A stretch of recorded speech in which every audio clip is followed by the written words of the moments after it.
Introducing the Signal Cast, a new and revamped podcast by UHCL's The Signal that dives into current events and issues from the student perspective. Hey Hawks, this is Michaela with The Signal. Welcome back to the Signal Cast. Today we're going to be talking on the very complex but important topic of American gun culture. Our guest for this episode is Dr. Kimberly Dodson. She earned her PhD in criminology from Indiana University of Pennsylvania after spending 15 years as a deputy sheriff and sexual abuse investigator for Greene County Sheriff's Department in Greenville, Tennessee. She is an associate professor and criminology program director in the Department of Social and Cultural Sciences at the University of Houston-Clear Lake. She also is an affiliated faculty member in the Transforming Lives by Degree program at UHCL, and she teaches at the Ramsey Prison Unit in Rushern, Texas. Her research interests include correctional policy and program evaluation, justice-involved individuals with special needs, police policies and practices, and inequalities in the criminal justice system. First, I want to say welcome, Dr. Dodson. It's great to have you on the podcast today. So what we're going to be covering on this episode basically is how extreme or the extremes of gun culture may be a main factor in what is influencing these young people, some whom even become so radicalized to the extent that they even commit mass murder. Like we've sadly seen recently in Uvalde and Buffalo and now Highland Park, like on 4th of July this week. And I would just like to start with how a person gets to that point. I think that you're onto something when you talk about gun culture and you talk about the influence on young people. Many young people are not, their brains are not fully developed, their cognitive abilities are not fully realized. They see things on social media, they see things on mainstream media that may also be radicalized, especially some of the far right media. And they buy into what these individuals are saying. For example, InfoWars, Alex Jones, he was recently sued, and there was a default judgment against him for saying that Sandy Hook was a hoax, and how the parents of Sandy Hook were actually harassed and even had death threats against them because of being radicalized by the things that they listened to with regards to Alex Jones's show or his podcast. And so I think that, I realize that not all mass shooters are young, but I do believe that certain individuals can be radicalized. If something meets up with their ideologies in terms of religion, in terms of racial supremacy, in terms of, if they have religious animosities, those types of things, I really believe that the individuals who absorb this type of media, and the research bears that out too, that individuals who absorb this kind of media are presupposed to, number one, believing it, and then number two, acting on it because they think they're being patriotic or they're righting some kind of injustice or that type of thing. Yeah, it seems like it seems to be a main theme with these predominantly white straight male individuals that are behind these mass shootings, especially, recently. Are there like any indicators or high risk individuals that are in a certain situation that maybe they are in a rough upbringing or in a rough home life that is kind of pushing them towards finding some kind of identity that's a little bit, radicalized and just kind of is kind of their way of escaping their current situation? Yeah, that is true. And when we talk about, one of the things that we hear in the mainstream news and when we hear about pushback for, pro-gun rights on the right, what we hear is that these individuals are mentally ill. I think that if we rationalize that individuals are mentally ill, maybe that makes us, be able to sleep better at night. However, the research just doesn't bear that out, that is an accurate portrayal of what is happening. We know that there are a lot of factors, and a lot of it does have to do with the individual's background. If the person has a history of violence, if they've bullied others at school, if they've been involved in fights, those kinds of things, if they've been involved in the justice system, if they've had scrapes with the law, if they have had physical abuse or any kind of interpersonal abuse, if their parents are involved in the justice system. And so all of those are predictors of potential violence. Now, that's not to say that everybody who experiences those things will, wind up committing a violent act, but those are some key factors. We know that there are other predictors of violence too, just as you pointed out. Younger white males, lower income, those individuals are also prone to more violence. And it's contextual factors too, like lack of opportunities in in their neighborhoods or where they grew up in their communities. Some individuals, it's life-changing events like having a divorce, being unemployed, being a victim of a violent crime themselves. And they vocalize these expressions of hate or rage or threatening behavior. That's not mental illness. Those are predictors of violence, right? So we know that dispositional factors, clinical factors, and historical factors that all culminate when violence occurs. So you're saying there's like a difference between a person who may have some mental struggles or be mentally unwell or unsound versus somebody who is just kind of slowly over time becoming more radicalized and a little bit more out of touch with like reality, or just becoming with all of these stressors of life, low income, rough home life, all that, those types of factors. You're saying there's a difference between those two. Yes, individuals who experience that, it very much is dependent on their social support systems. Even if individuals maybe don't have supportive family members, maybe they have supportive friends, maybe they're able to reach out to a trusted mentor, someone that can kind of guide them, or somebody that they can depend on or lean on when they're having troubles. If the individuals have that kind of social support, they're less likely to be violent. However, somebody who is listening to these, they've been being bombarded with these messages of radicalization. Some of the news organizations that are out there, and I put news in quotes, in the 1980s, Ronald Reagan passed legislation that approved many of the news stations to be able to essentially lie to the American public because it falls under entertainment. So what a lot of people don't know, like shows like Sean Hannity, some of the ones on Fox News, definitely shows on OAN, all of those types of shows are kind of in that legal loophole where they say things and they're like, okay, we're only saying this because it's entertainment. We don't actually believe what we're saying, and we don't expect the American public to believe it. We're just trying to entertain, and we're just trying to gain viewership. Right. So they kind of, try to displace the blame for when individuals are radicalized. But again, the research bears that out, that individuals who are constantly bombarded with these messages are seeking out these types of things in their social media. Those individuals are more likely to be radicalized, and the radicalized individuals are more likely to be violent. It makes me wonder if sometimes they're interested in that, like those first person shooter games and that kind of thing. It has the same hallmark when you look at some of these things that have been linked to the media. And so also, trying to get the attention of others and trying to get the approval of others.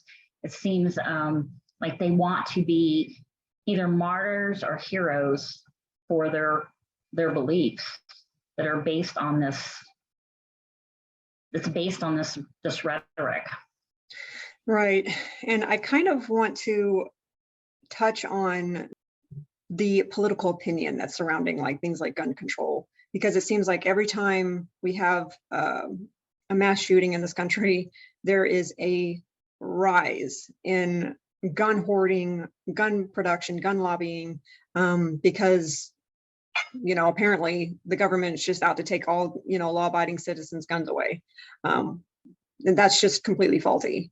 And so I'm trying to kind of figure out where the line is between a responsible gun owner who just has a gun in their house for protection. They don't think about it anymore beyond that. And then there is this obsession with guns, and it's kind of manifesting into like this extreme gun culture that we're kind of talking about. And it's coming through things like you see these politician ads where it's just they have a gun and that's why you should vote for them, and like what we saw with Greitens rhino hunting ad and such. And it's just kind of I think it's a very unhealthy mentality or state of mind to kind of cultivate, because these young individuals who are the most susceptible to kind of hopping on the bandwagon of this gun hype. And yeah. Well, there's a lot that goes into this radicalization. I'm a dinosaur and I've been around a long time. I actually remember when President Reagan was shot. I was in high school. I remember I was coming home on the bus and people were like, someone shot the president. And so one thing that a lot of people don't realize is that a lot of the gun legislation that has been passed, that's reasonable gun legislation, has been passed by Republicans. George Bush enhanced the penalties and the laws related to the Gun Act that was passed, the Against Violent Gun Act that was enacted when Martin Luther King and Bobby Kennedy were shot. And that act essentially made it federally illegal for an individual to possess a firearm if they had a prior instance of mental health, or if they had ever been committed to a mental health institution, if they were mentally defective. Of course, that really didn't prevent John Hinckley from, getting a firearm and shooting at the president, and then, paralyzing and shooting James Brady, his press secretary. And so James Brady was the James Brady handgun bill, the handgun background checks are as a result of the lobbying of him and his wife, and they are Republicans. So individuals want to frame this as Republicans are always pro-gun, but polls show across political lines that 67% of individuals in the United States, American citizens, want reasonable gun legislation. They want something done on these school shootings. So there's a lot mixed up in this, but we often do see the right or conservative politicians wrapped up with lobbyists and political individuals who will, that they're pandering to the base, right? I always say that about 30% of the country is hijacking the rest of us. No, yeah, it absolutely is. It is the radicalized individuals, and it's the marginalized individuals, and individuals that we often call the base, right? Whether you're talking about the base on the left or the right? Those are the far ends of the political spectrum. And it's difficult to bring those groups to the middle. But most of us are in the middle, right? And we want to come to some bipartisan understanding and to address this issue. Right. But yet the Republicans in power the ones that count are being, you're saying they are being affected by the gun lobbyists and this you know, I guess kickbacks that they actually finance their campaigns, the NRA, all that stuff. And it's just kind of perpetuating this problem essentially, because where it matters is sensible, reasonable, you know, gun legislation. Yeah, there's a whole host of problems, as you point out.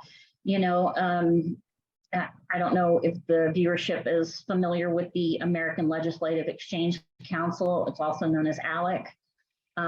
They bill themselves as a nonpartisan voluntary membership organization of state legislators, and they say that they are dedicated to principles of federalism and limited government. But they're actually one of the largest model bill manufacturers, right? They essentially create fill-in-the-blank legislation for individuals. In the state of Texas, Representative Tan Parker and Kelly Hancock, Senator Kelly Hancock, they're both members of the ALEC organization. And these individuals are in bed with the NRA, right? So the NRA is driving a lot of bills that are sponsored by ALEC. They basically hand the templates over to the senators, over to the representatives, and they say, hey, this is gun legislation that the NRA would like to see passed, or our constituency would like to see passed. And they basically just, I mean, it literally says, you know, enter the name of the state that you live in. I mean, it's literally fill in the blank legislation. And so ALEC has a close relationship with the NRA, and the American Legislative Exchange, even though they say they're nonpartisan, 100% of their membership are conservative politicians. So, I looked to see, you know, Ted Cruz is not a member.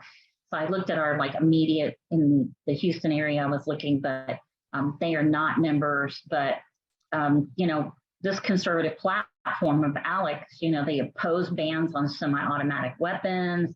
They oppose a waiting period for criminal or mental health background checks, even though they want to frame this as a mental health issue, which is inaccurate. But they don't want individuals to have to wait for a gun, even if the person is mentally ill. They support concealed carry laws. Of course, that doesn't really matter in the state of Texas now because anyone can open carry. They also opposed, ALEC also opposes, with the support of the NRA, that they don't try to eliminate armor piercing rounds, or sometimes what we call cop killer bullets. So those are still on the market and those are still out there. And the NRA opposes the limitation of those. They don't want local communities or counties restricting firearms. And they also are the ones who encourage guns on campuses. Right. Yeah. I mean, there's this whole thing of like the Second Amendment, we've got to protect our Second Amendment. Right. And at this point, I'm like, yeah, the Second Amendment has its place, but also at what cost do we just kind of let ourselves become so radicalized that our common sense just goes out the window?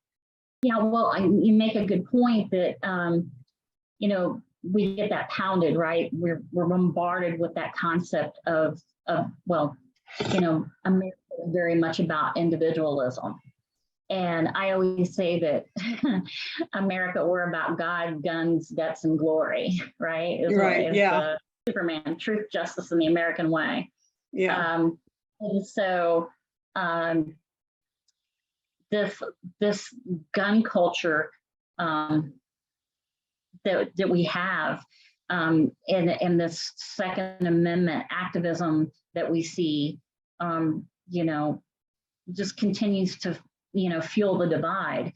And, you know, there's debates about what the founding fathers were even considering, what they really meant by the Second Amendment. Did they mean that every individual should be armed, or did they mean everyone should have the option to be armed, right, you know, if they become part of a regulated military? so, that controversy is going to still be out there. But when we think about gun culture, we really saw it shift into high gear in the 1990s, right? At post Reagan being shot.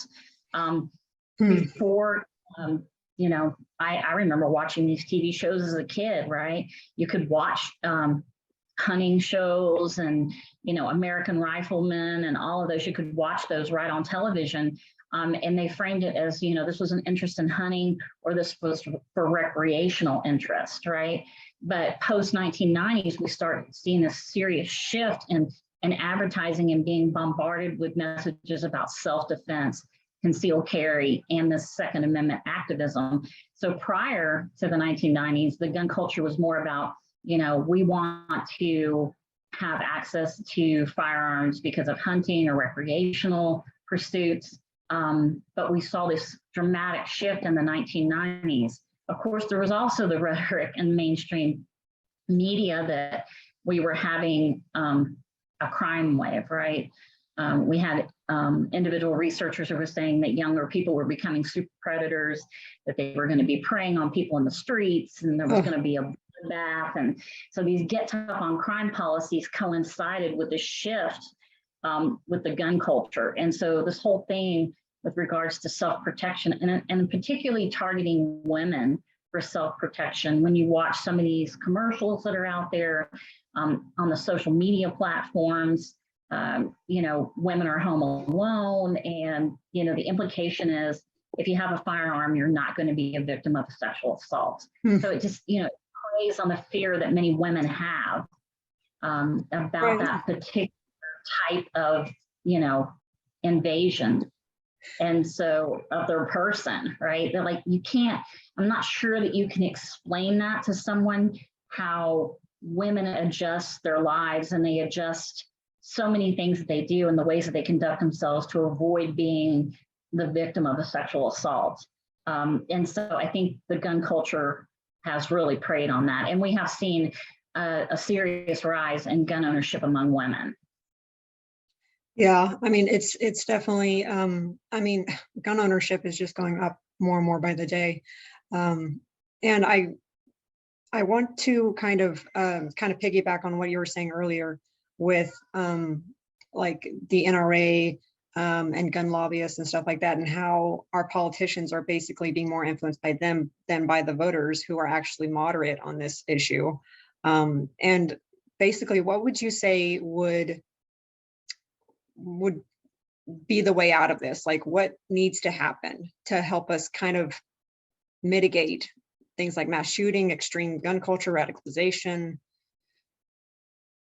I think in terms of gun culture, one thing is, interestingly enough, after the 2016 media blitz, and where Russia allegedly, hacked the social media of like Facebook and radicalized individuals. And some people say that led to Trump's, being elected the president.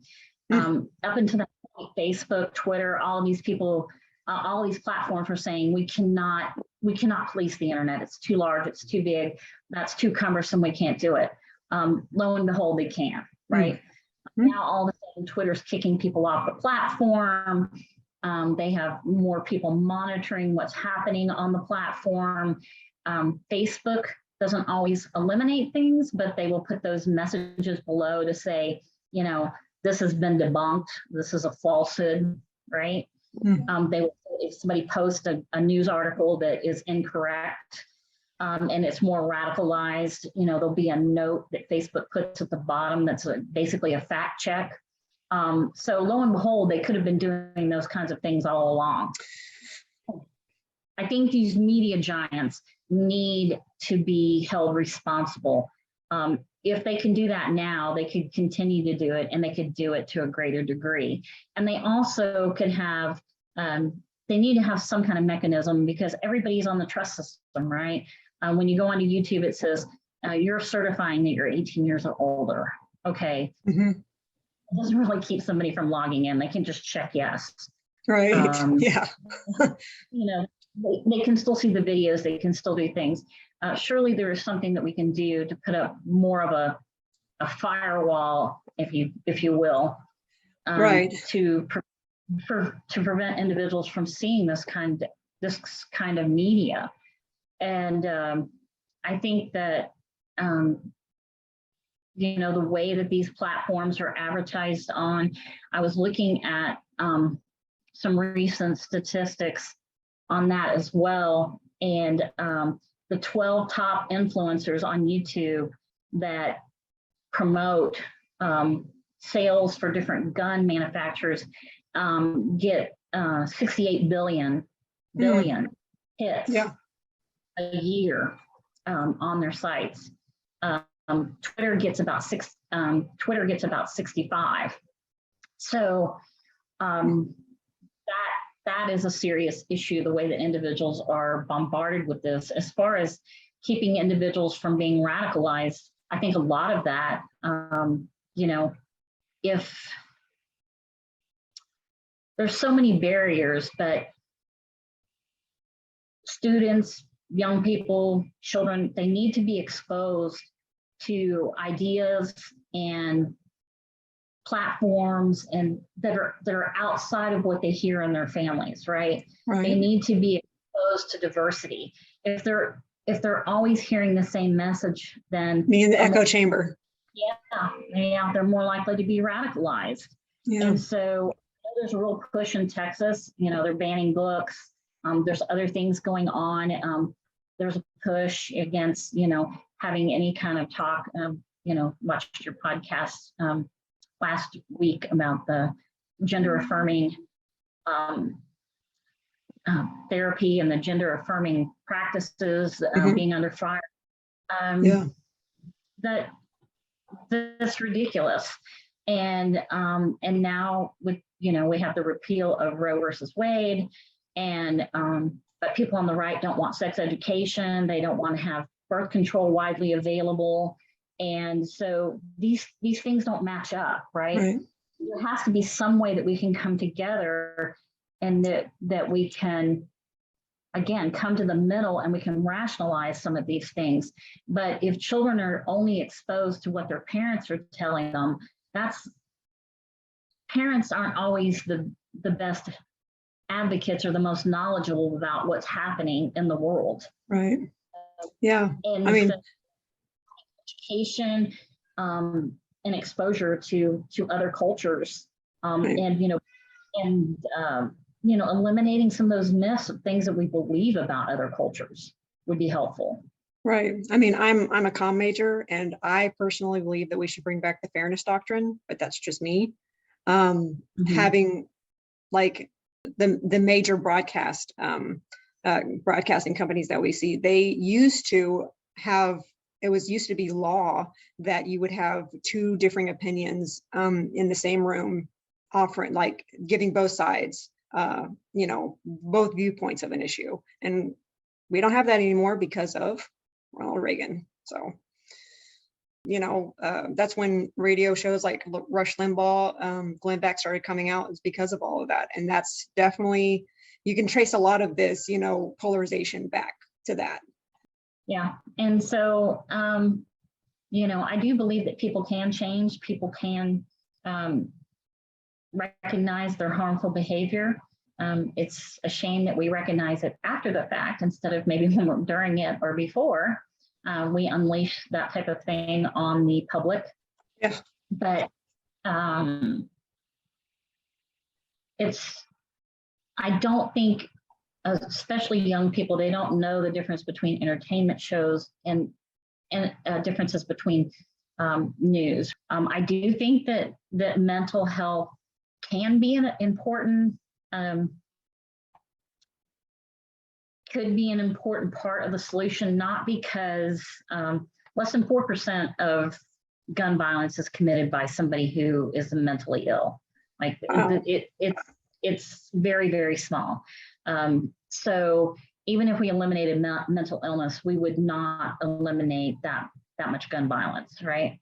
So mental health alone and therapy is not the solution. What it is the solution or what is part of the solution in terms of therapy are these kids that are marginalized in their schools, right? Kids that are bullied, kids that don't have the social skills maybe that they need.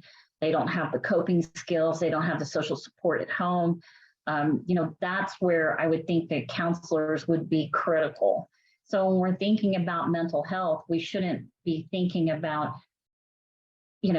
after the individual has already committed an act of violence, because there's no evidence that mentally ill individuals are more likely to be violent than non-mentally ill individuals. There is indication, though, that people that become marginalized, people that feel like they're on the fringe of society, people who feel like they're the outsiders, those individuals are more likely to be involved in interpersonal violence. It's tapping into a belief system, a perception. Yes, absolutely. So when we think about mental health and how that can be a policy for change in what's happening in our country, with regards to gun violence, we really need to be thinking about how are we helping those children? How can we capture those individuals? A lot of schools have these anti-bullying policies, but in essence, they don't take it seriously. Or there are times when someone reports bullying and then they're the one who is sanctioned. And so I think schools need to really get serious about it. Saying that we have to put more school resource officers in schools to deal with what's happening, that's the antithesis of what we need.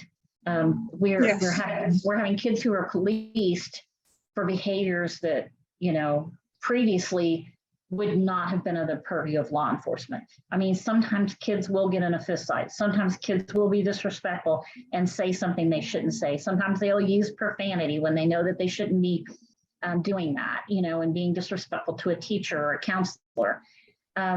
Yes. But those kind of measures aren't really addressing the root of the problem. That's exactly right. That's exactly right.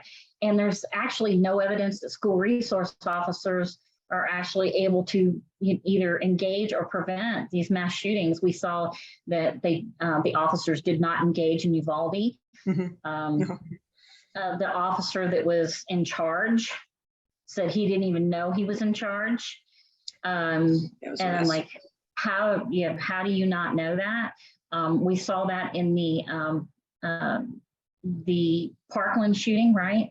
And in the Parkland shooting, the school resource officer was outside of the school and he knew the shooting was happening and he was stationed behind his vehicle with his weapon pointed toward the school, but he refused to engage the shooter and refused to go in. So currently there's no evidence that school resource officers prevent school shootings. So saying that is a measure to address, school shootings or, mass shootings as these things happen, it's the data that we have now does not bear that out. Yeah, so, fighting fire with fire rarely works out.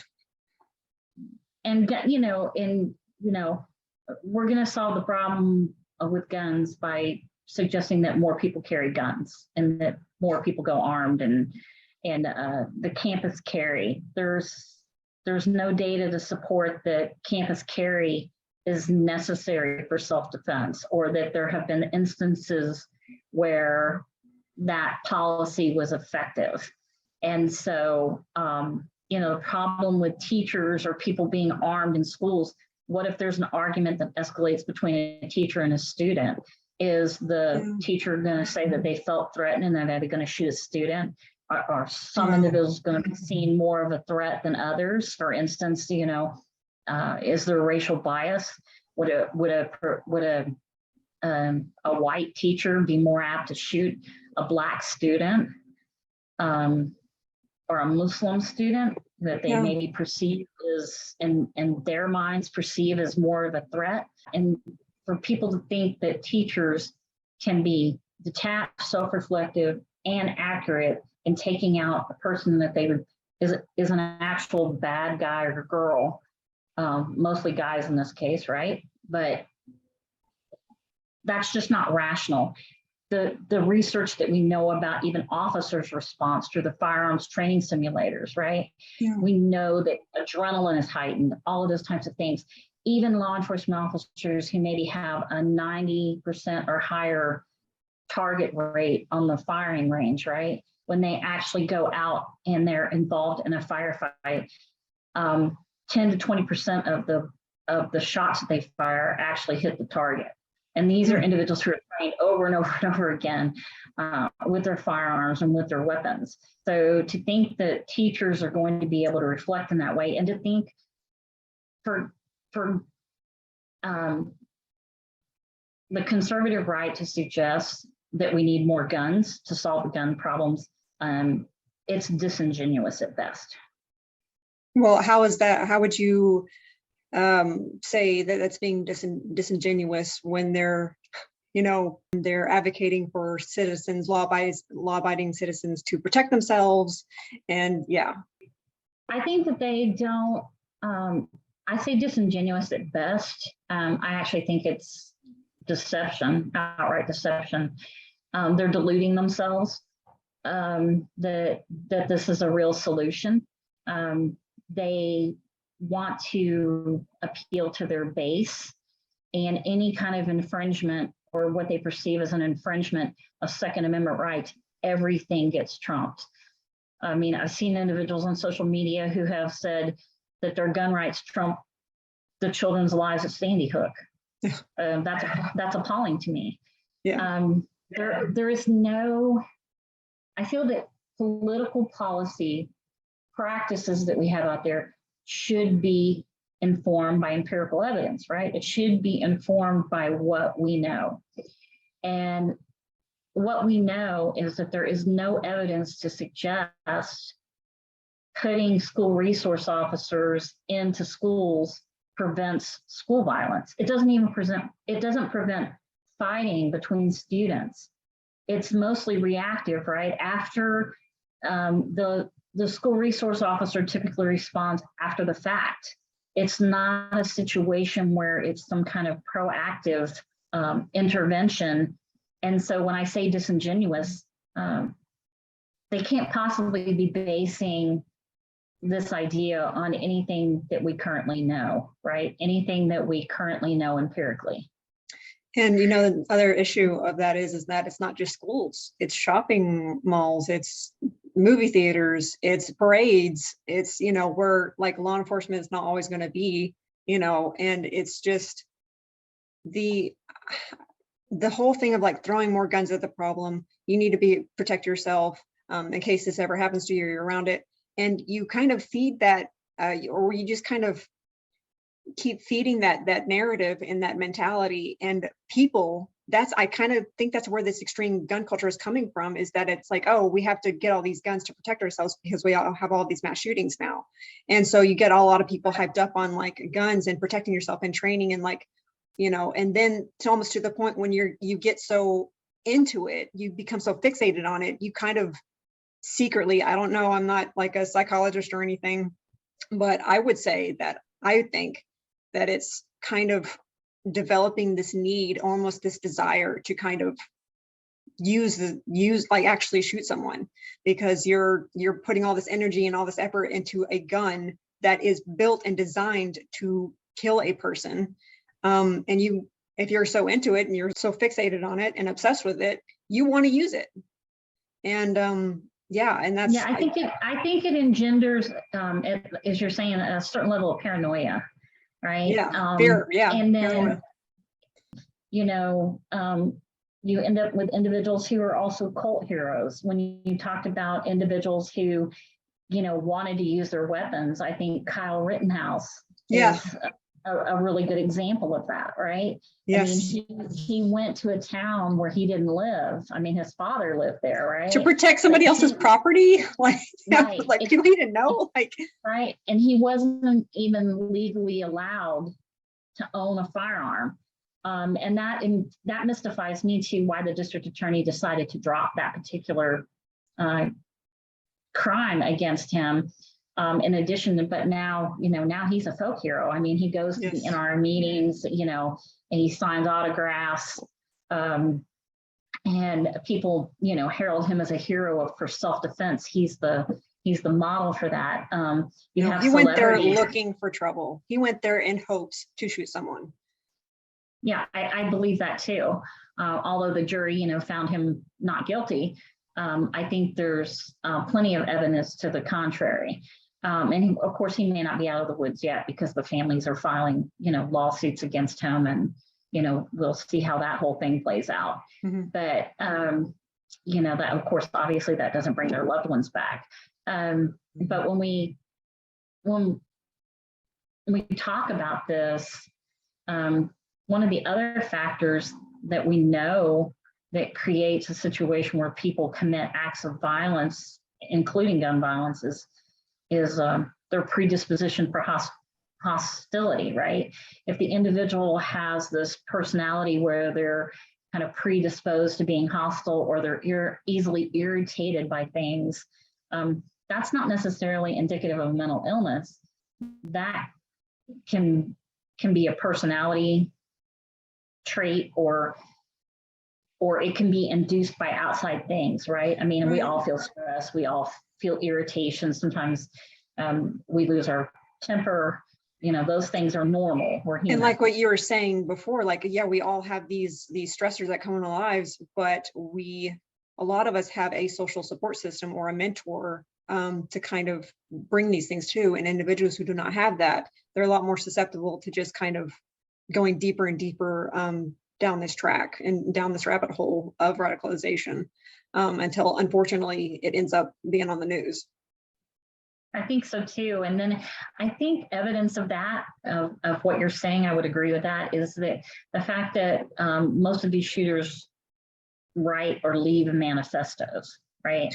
They write about their radicalization because maybe they felt like they couldn't share that.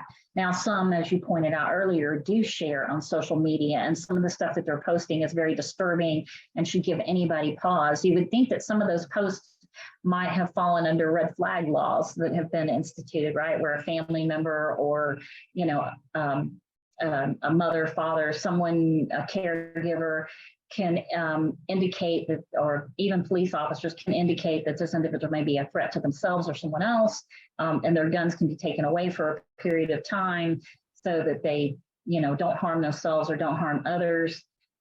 So when we see those things on social media, but that doesn't always happen. Not every state has the red flag laws. There's only less than half of the states, about 19 states, I think is the latest statistic on that, have red flag laws.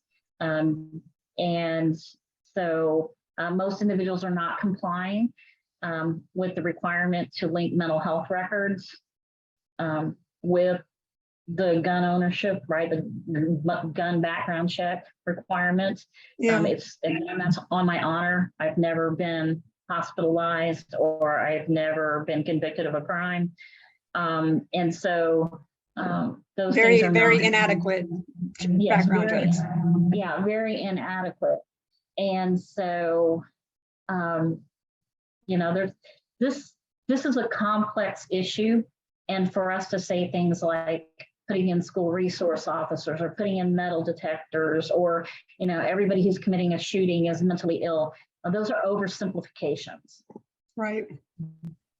Yeah, I mean, there's just the hard conversation that you kind of have between both sides, is that this is a gun problem. Like no other country, like all of the rest of the developed countries in the world have things like mental health issues. They have violent video games. They have, drug use, but they don't have near the violent gun deaths that we have.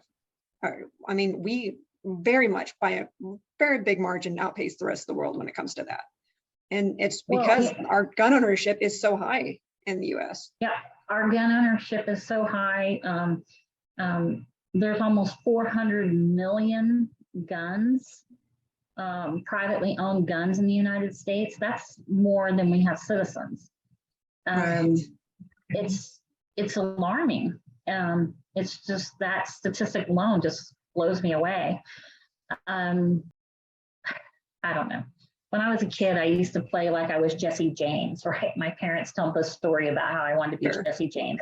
So I guess I was the next best thing. I became a law enforcement officer.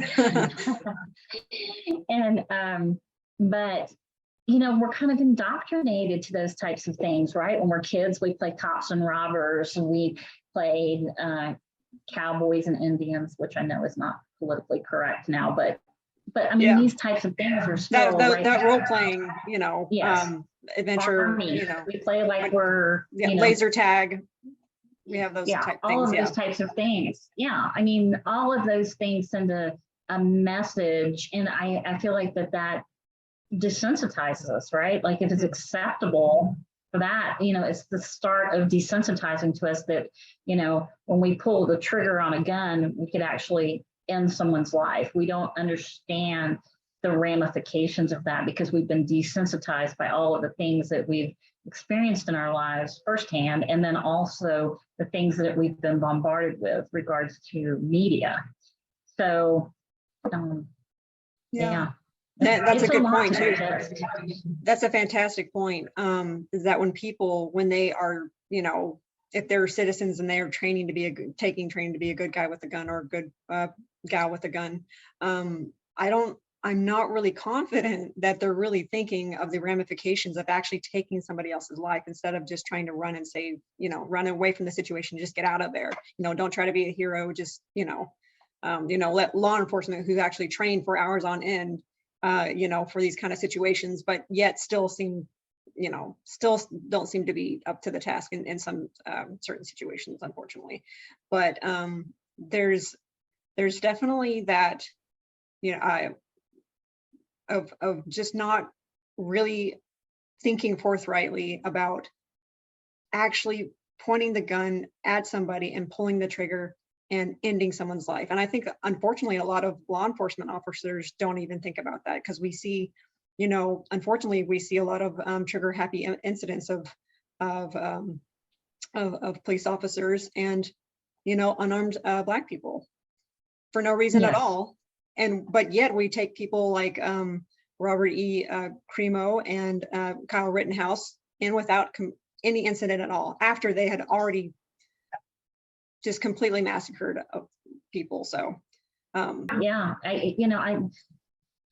to say the least, that's problematic, right? That's problematic for our society. And how do we reconcile that? And when we talk about gun violence, I think we don't often think of suicide as gun violence, but just over 70% of individuals who kill themselves do so with a firearm, and they were legally eligible to own a firearm.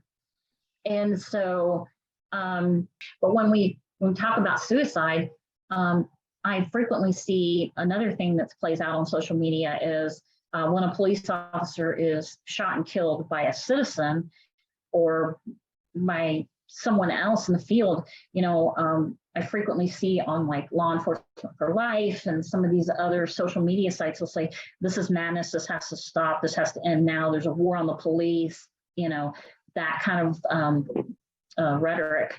And really, police are more likely to die from their own hands, right? Where annually about 125 to 150 law enforcement officers lose their life annually, about 25% of those to gun violence. About 300 to 350 law enforcement officers lose their life annually by their own hands, by killing themselves with guns that they own or their service guns. Are you saying that police officers die more often because of suicide rather than, you know, incidents on the job? That is correct. Wow. One of the things that we've explored in our criminal justice and criminology program is offering some type of police wellness program. And so, yeah, a law enforcement officer is much more likely to be killed by their own hands than by a citizen. Would you kind of then advocate for less gun ownership? Not so much like, you know, enacting a law to kind of take everybody's guns away. That's not what I really am kind of talking about. I'm just talking about advocating for a general consensus of the society of like, seeing them, kind of seeing the problem as we have more guns in our country. That's kind of it's just perpetuating this problem because they're just everywhere. They're easily accessible. You've got this, extreme gun culture going on that just tells you that the Second Amendment right is really the right that kind of matters.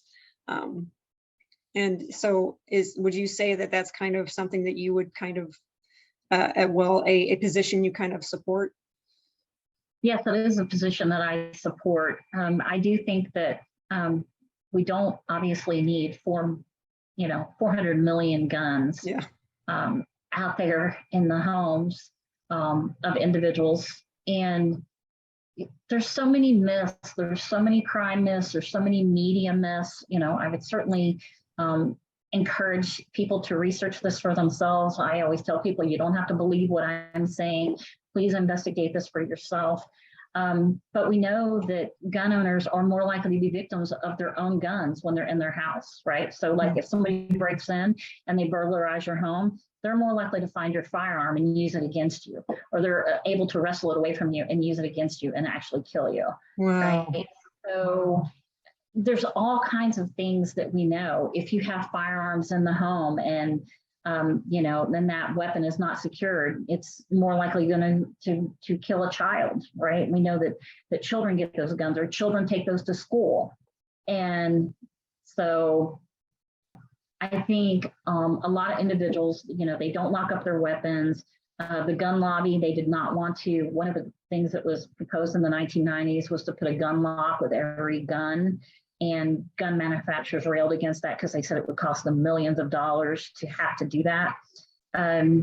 So, when we're not talking about responsibility, and then again, to make a comparison, Roe v. Wade, now people are saying, well, it's going to be, we may not be able to eliminate abortion, but now we've slowed it way down, right? Why don't we think the same thing with regards to guns, right? If we have legislation, if there are roadblocks to gun ownership and people are scrutinized more closely, what would be wrong with that? Because, okay, you may not stop gun violence, but you could slow it way down if we're using the same type of logic. Yeah, I mean, that's definitely a huge part of it, is having common sense, reasonable, gun legislation for sure. And just kind of encouraging the public to kind of freely choose to, see the problem and be willing to kind of be a part of the solution, and then and kind of, slow down on the gun ownership, because it's just, that's what I did when I left law enforcement.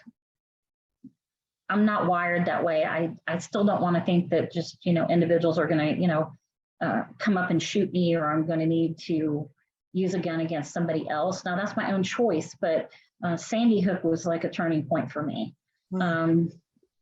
Just seeing those, I gave up my guns. That was heartbreaking for me. So I thought, what, if giving up my guns saves the life of one person, it's worth it. I mean, I don't. Well, actually, I heard, I kind of heard of a man who was pretty ardent gun owner, and he turned in, after Uvalde, he turned in his AR-15 to the police station. And you can do that. I mean, citizens may not know that, but if they no longer want to own their firearms, or they are willing to surrender them, they can always surrender them to a police agency. The police agencies will take them. That's really good to know. Yeah. Really important to know that. Yeah. Yeah. And so, and they, police departments often destroy those types of things, and they destroy guns after so long that have been involved in crimes. And so, and if they have a gun buyback, it's an opportunity. I mean, I don't want to say that you're profiting off of something, but, agencies often have gun buybacks. They are trying to target gang members, which typically doesn't work. But in terms of regular citizens, I mean, that might be an opportunity for you to also surrender your firearms, and you get somewhat of a reimbursement for the money that you've paid for those weapons. But the trade-off really is not about the money, right? The trade-off is that you may save someone's life, and that's what's important. Right. Well, Dr. Dodson, thank you so much for being on here today. This has been a Yes, great discussion. it was really, really nice to meet you, and maybe we'll see each other in person sometime. But anything that you need on a criminal justice issue, feel free to reach out to me. I know a lot of people. There's other people I could bring on for your podcast or put you in contact with individuals. So awesome, I just appreciate your time so much. This is going to be really great. Yes, and I appreciate you so much for offering your knowledge and expertise on this issue. It's complex, but it's important to learn more about. So appreciate your time. Okay, take care. Have a good one. All right, thanks. You too. Bye. All right, Hawks, thanks for tuning into this episode of the Signal Cast. Links to some great resources on this subject will be in the description. And don't forget to check out the newest issue of the Signal and follow us on all of our socials. Until we cast again, stay well.